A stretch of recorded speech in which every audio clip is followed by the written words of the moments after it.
So I won't go through the introduction again, but basically, I'm based in California. I focus on product marketing for small business owners.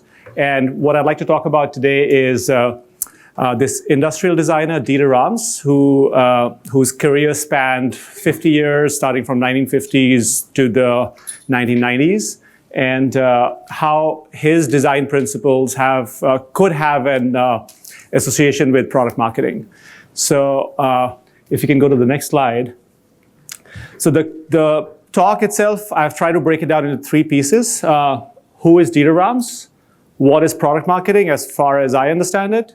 And the bulk of the talk is going to be around what do they have to do with each other. And hopefully I'll have a few minutes left for questions and answers, because I'd love to hear everybody's thoughts on how this framework resonates. Oh, perfect. Thank you. So who is Dieter Rams? It's not him. So that's Sir Jony Ive. He, as everybody, actually show of hands, who doesn't know who this person is? All right, so this is Sir Jony Ive. He was the right-hand man of Steve Jobs. He's the one who brought design to the fore for Apple, and he's behind a lot of Apple's products that came up in the last 20 years, starting from the iPod, the iMacs, the Power Macs, and so on, the iWatch, all of those. So he's not Dieter Rams, but he did write a foreword for one of the books dedicated to Dieter Rams. And an excerpt from that book, the foreword was, "When I was a young boy growing up in London, my parents bought a wonderful juicer. I knew nothing about Dieter Rams or his 10 principles of good design, but to a little boy uninterested in juicing, I remember the Citromatic he and his team of designers for Braun built with a shocking clarity. At a glance, you knew exactly what it was and exactly how to use it. It was the essence of juicing made material, a static object that perfectly described the process by which it worked. It felt complete and it felt right. While my memories are, of course, in the past tense, the product remains all these things. I was completely enchanted with it then, and I now find with surprise that this object resonated so deeply with me that nearly 40 years on, I remember my sense of it with startling clarity." So, and you can see the influence Dieter Rams had on the products that Sir Jony Ive designed himself, starting from the iPod. So what you see on the left is a portable radio that Dieter Rams designed for Braun, and on the right is the first iPod. So you can see the scroll wheel, the form factor, all of those are really, really similar.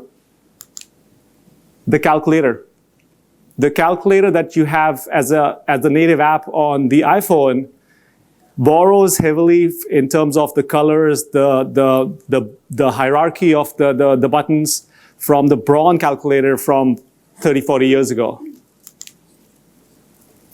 What's on the right is a radio that Braun had come up with under Dieter Rams, and on the left is the Power Mac.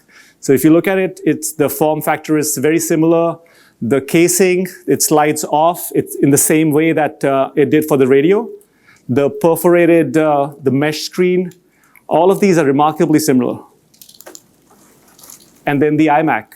It looks exactly like the speaker that Dieter Rams had designed for Braun. So who is Dieter Rams? He is a German architect. He's still alive. He's almost 90 years old.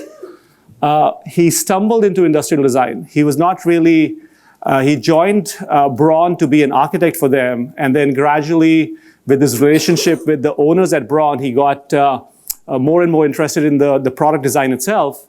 And his career spanned for 40, 50 years. He's retired now, but he developed over 500 products. And not just 500 products, 500 iconic products. And he built those with the close collaboration with a number of departments within Braun, as well as material scientists, engineers, all of those within Braun and outside. And he was at the core of Bronze Renaissance. And he's inspired a whole generation of designers, starting with Sir Jony Ive. So with that, let's get into what is product marketing. So product marketing is not just these things that I've listed out. It's not just a marketing function that's responsible for sending out product release emails. It's not just a team that is working on product positioning. It's not just a team that's analyzing competitive trends and doing SWOT analysis. It does all these, but it's more than that. In my mind, I think a good product marketer sits between these three functions. A good product marketer collaborates with the product design team, the product management team, and has an influence on the product roadmap. A good product marketer also works with the channel marketing team. So if you're working with the web marketing team or the social media marketing team, or any other channel marketing team, the good product marketer would influence the positioning, the messaging, the value prop for all of those channels and keep it consistent. And then finally, a good product marketer also works closely with the sales team and the sales enablement team to make sure that the message is not just on the website, but it carries through in the conversations that the customers or the prospects have with the sales team. And all of this is based on a deep understanding of the customer himself. It could be a small business owner, it could be an enterprise customer, or anything in between. But all of those functions over here are based on the core understanding of the customer. So we talked about DITERAMS, we talked about product marketing. What do the two have to do with each other? So Dieter Rams, somewhere in the middle of his career, he developed 10 principles of design. And over time, these principles, others started to regard these principles as commandments of design. So he was not the one who said, oh, these are commandments of design. He just called them basic principles. But over time, they started to be, others started calling them commandments of design. And these commandments were, or these principles were, good design is innovative, it makes a product useful, is aesthetic, it makes a product understandable, is unobtrusive, it's honest, is long-lasting, is thorough down to the last detail, is environmentally friendly, and the last one that I really like is as little design as possible. And I think a few of these principles also apply to product marketing. So the first principle that I think applies to product marketing is good product marketing makes a product understandable. The text below is Dieter Rams' text. This is what he meant by good product design makes a product understandable. It clarifies the product structure. Better still, it can make the product talk. At best, it is self-explanatory. So one example of good product marketing, and I'll request Josie to play the video. This was a video that went viral in the US. I don't know if people have seen this one, but if you can play this video. Well, for $1 a month, we send high-quality razors right to your door. Can we show the video too? Yeah, $1. Are the blades any good? No. Our blades are f***ing great. Each razor has stainless steel blades, an aloe vera lubricating strip, and a pivot head. It's so gentle a toddler could use it. And do you like spending $20 a month on brand name razors? 19 go to Roger Federer. I'm good at tennis. And do you think your razor needs a vibrating handle, a flashlight, a back scratcher, and 10 blades? Your handsome-ass grandfather had 1 blade and polio. Looking good, pop up! Stop paying for shave tech you don't need. And stop forgetting to buy your blades every month. Alejandro and I are going to ship them right to you. All right, if we can't see, just follow along. We're not just selling razors, we're also making new jobs. Alejandro, what were you doing last month? Not working. What are you doing now? Working. I'm no Vanderbilt, but this train makes hay. So stop forgetting to buy your blades every month and start deciding where you're going to stack all those dollar bills I'm saving you. We are DollarShaveClub.com, and the party is on.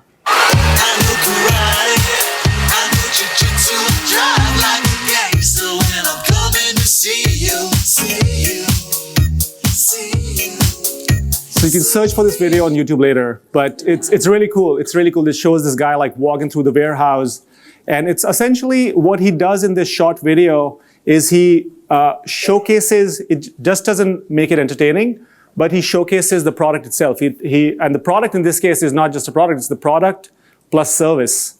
So it's in the best sense, good product marketing makes a product understandable. It's not just brand marketing. It's not just Nike's Just Do It campaign that makes you feel good about stuff. It actually showcases what the product does. Another example is iWatch, the landing page for iWatch and the homepage for Monday.com. Let's not go there. I'll just talk about it.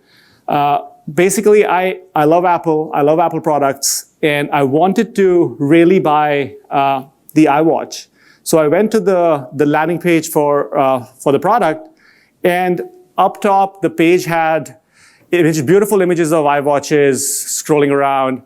Then it talked about like all the straps you could get for the iWatch. Then it talked about, it's available in titanium and it's available in ceramic, but it did not talk about what problems it solves for me. So back to Abdul's talk about the value prop, there was no value prop. It was just talking about features. And on the Monday.com, I saw this ad for Monday.com, and I knew that it was something about project management. It had an interesting ad, and I went to check it out. And within one page, it talked about exactly the value props, the benefits of the product, and it also showed. While I was scrolling, it showed live demos of what the product would look like. So it gave me a feel for not just the value prop, it was not just words, but it showed me how, if I bought this product, what my experience would be like. So it really made the product understandable. So the next principle that I think applies to product marketing is honest. It does not make a product more innovative, powerful, or valuable than it really is. It does not attempt to manipulate the consumer with promises that cannot be kept.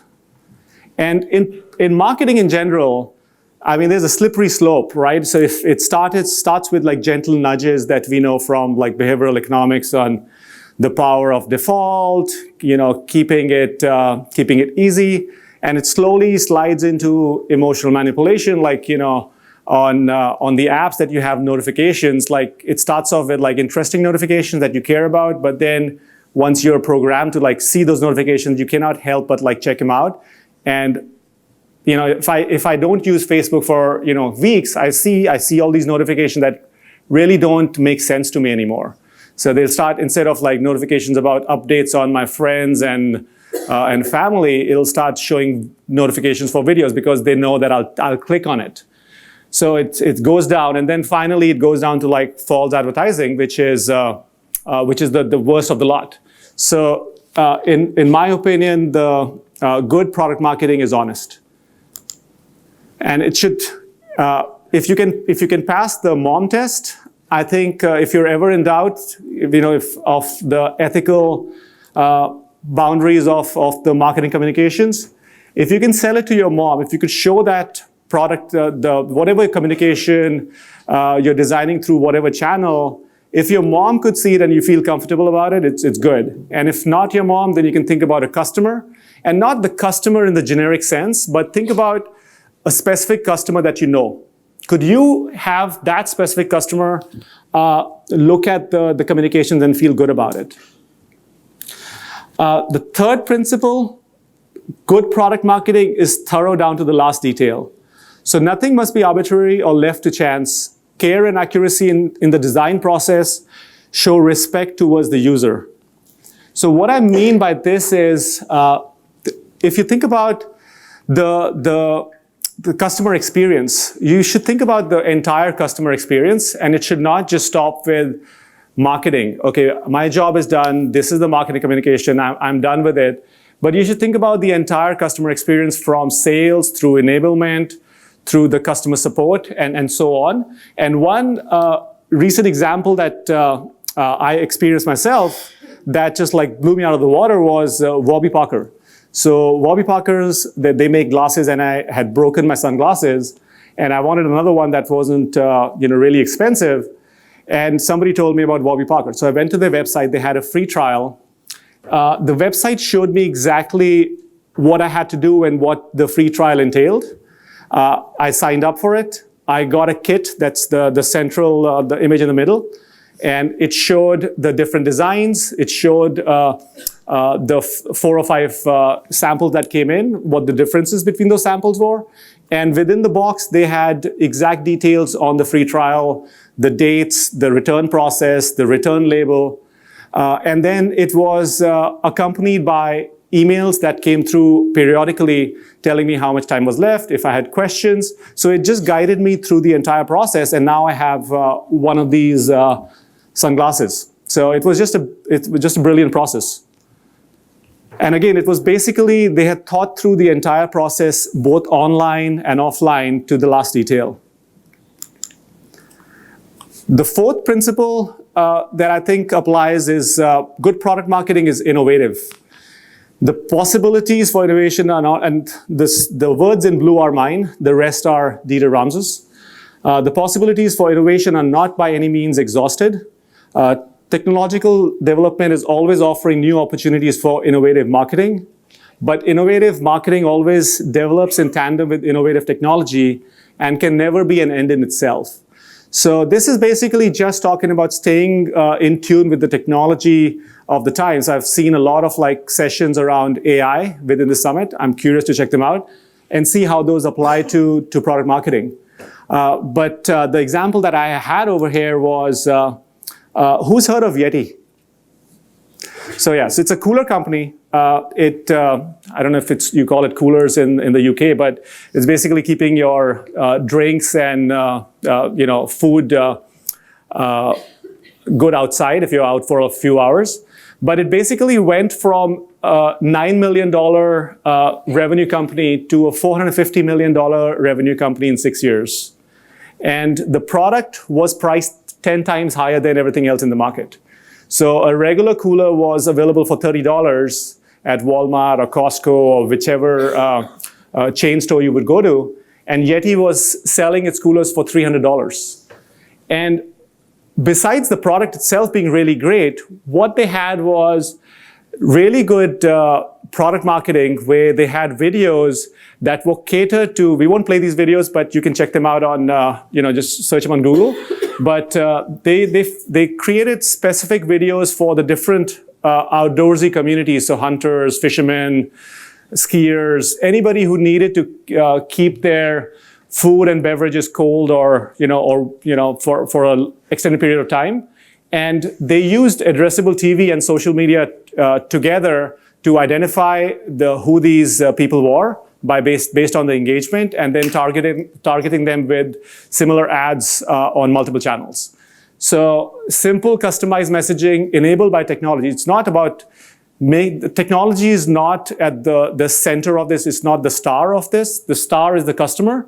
And it's basically giving the customized message to different types of customers, that the message that resonates, and technology is the enabler. And then finally, my favorite principle, good product marketing is as little marketing as possible. So I won't say the phrase in German because I'm going to butcher it, but it's less but better, because it concentrates on the essential aspects and the marketing is not burdened with non-essentials. Back to purity, back to simplicity. So the example I have here is Sheena Iyengar is a social psychologist based in the US, and she runs a number of experiments. And one of the experiments that she ran was she gave out samples of jam at a grocery store, and she wanted to see how many samples optimize revenue. So in the test group, there was a test and control. In one group, there were 24 samples offered. In another group, there were 6 samples offered. The group that got 24 samples basically saw 50% more people stop by and try it. But the group that had 6 samples, they saw, I forget the exact stat, but they saw, I think, 6 times more people purchase. So essentially, giving people too much choice actually clutters the process, and it makes it worse. And she also noted that a typical American has to make 70 decisions every day. And I think it would apply globally, So if we as marketers could simplify the choice, and she has a framework for simplifying choice. It's about, and she has examples on these too. It's about cutting choice, just reduce the number of choices that you offer. Concretize it. It's basically making the benefit real. So it again ties back to Abdul's presentation. What's the value prop? What problem are you solving? Categorize. If you have 600 magazines, if you put them in 10 categories, it'll be easier for the customer to understand. The same thing with product feature releases. If you have 20 features going out, if you can categorize those into like 5 buckets, it'll be easier for a small business or an enterprise customer to understand. And finally, condition. Go from simple to complex. And the example she had was in a car website. You have choices around like the gears, manual or automatic, and all the way to like paints. So you have 56 different types of paint. So you start with the choices that are simple, and then gradually move to the more complex choices. So basically, these were the 5 principles that I thought applied to product marketing. And the reason Dieter Rams had come up with his principles was to check if his design was good. He just wanted to have a touchstone to see if all the design that he's creating is any good. And I think this is just an initial stab on what I think could make good marketing. If your marketing makes a product useful, if your marketing is honest, is thorough to the last detail, is innovative, and it uses as little marketing as possible, and at the core is rooted in a deep understanding of and empathy for the customer, I think it could make the marketing good. But I would love to, I think I'm going to be out of time soon, but I would love to get everybody's thoughts on this, and either on the app for the event or ping me on LinkedIn. I would love to hear thoughts. It's just a starting point. So wonderful. Thank you. Round of applause for Mukul. Thanks. I